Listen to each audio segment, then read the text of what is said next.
Hola a todos y bienvenidos al sexto vídeo de la asignatura de Fusitefa. Hoy vamos a hablar sobre el torneado, que es uno de los 3 procesos de conformado que habíamos introducido en el vídeo anterior. Vamos a tratarlo con este vídeo de teoría y con un par de ejercicios prácticos para que veamos cómo funciona en el papel.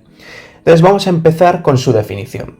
Y para verla prefiero que lo entendamos con un dibujo. Fijaos, en la parte de la derecha, la herramienta de la derecha es la herramienta a utilizar, que si os fijáis va a contactar con la pieza que queremos conseguir en revolución, es decir, que le vamos a dar una forma a base de vueltas, de girar sobre un eje, y la herramienta va a poder girar en paralelo o en perpendicular a nuestra pieza que es la que queremos conseguir. Es un proceso conformado, eso es lo que ya sabíamos, y será por arranque de viruta. La viruta la vimos hace un par de vídeos. Entonces, aquí tenéis lo que viene siendo la herramienta y sus planos, con sus partes. No vamos tampoco a entrar en detalle, pero bueno, vendría siendo algo tal que así. Visto esto, brevemente vamos a ver cómo vamos a sujetar las piezas para poder hacer el proceso del torno y a continuación pues los diferentes tipos de este.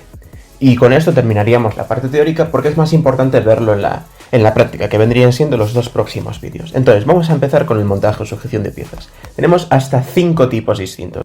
El primero que veremos va a ser el montaje al aire. Bueno, tenemos esta figura que es donde vamos a colocar nuestra pieza y quedaría algo tal que así. ¿Veis? Está solo y únicamente sujeto a esa pieza. Sobre esta va a rotar y vamos a darle forma. ¿Veis? Como la fuerza de corte se le aplica en el otro extremo y a partir de ahí, bueno, pues le damos las coordenadas que sean necesarias y el torno se moverá partiendo desde esa parte, ¿no? Este sería el único montaje que estaría sujeto por un eje. Solo por una parte. ¿Por qué? Porque entramos a otro montaje que estará entre un plato y un contrapunto, o sea, entre 2 partes, pero que la fuerza de corte se aplicará de la misma manera que la anterior. Fijaros, la pieza está prácticamente igual colocada que la anterior, pero en paralelo al plato tendríamos un contrapunto.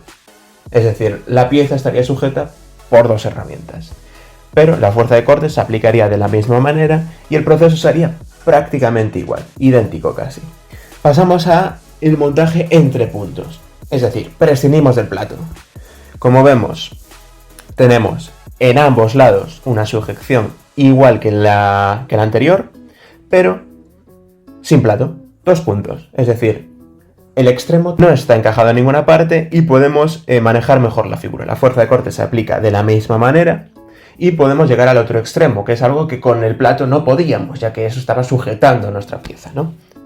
Después de esta vamos a cambiar un poco lo que viene siendo la sujeción de la pieza y vamos a entrar con el montaje con lunetas, es decir, vamos a agarrar la pieza con 3 lunetas, en este caso, como vais a ver en el dibujo, y la fuerza de corte se aplicará desde el medio.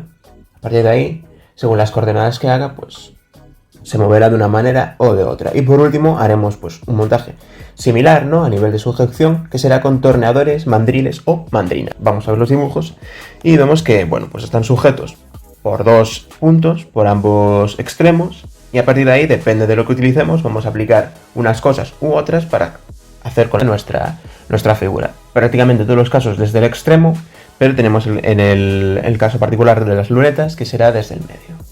Y ya, por último, entramos en la última parte y lo más importante, es cómo se va a comportar el torno cuando va por la pieza, cuando comienza el proceso. Bien, el torno tiene hasta 8 operaciones distintas. Cilindrado. Lo indica el propio nombre. La pieza, vamos a ver un dibujo, veis, la herramienta es la parte de abajo, la pieza se va a mover en el eje paralelo y vamos a conseguir sacar esto, ¿veis? Vamos por la parte de arriba, recortando según la forma que queremos hacer. Eso sería el cilindrado, conseguir, bueno, pues desde el extremo superior en paralelo a la pieza. Continuamos el refrentado. El refrentado, vamos a ver el dibujo. Como vemos, no lo vamos a aplicar por la parte de arriba, lo vamos a aplicar directamente en lo que viene siendo el eje X a la revolución. ¿Veis? Este dibujo nos lo aclara un poquito mejor. El mandrinado sería por dentro de la pieza. Si nos fijamos, es como el cilindrado, pero por dentro. Utilizamos la herramienta para darle forma a los interiores. Por ejemplo, queremos atravesar la pieza y la queremos con un cilindro, pues habrá que darle forma. Este sería el proceso que utilizaríamos. ¿Y cómo la perforaríamos? Bueno, pues con la siguiente operación, que sería el taladrado. Taladrado, ojo con esto, es una perforación. Lo que se mueve no es el taladro, es la pieza. Eso hay que tener bastante cuidado, ¿veis? Y que el propio dibujo, lo que se mueve es la pieza, nosotros vamos a ir con la broca y vamos a ir perforando poco a poco hasta utilizar el agujero. Luego le daremos forma, si queremos, con el mandrinado. Vamos a ver ahora los 4 últimos, pero estos 2 a la vez. ¿Por qué? Porque tienen bastante similitud, fijaros.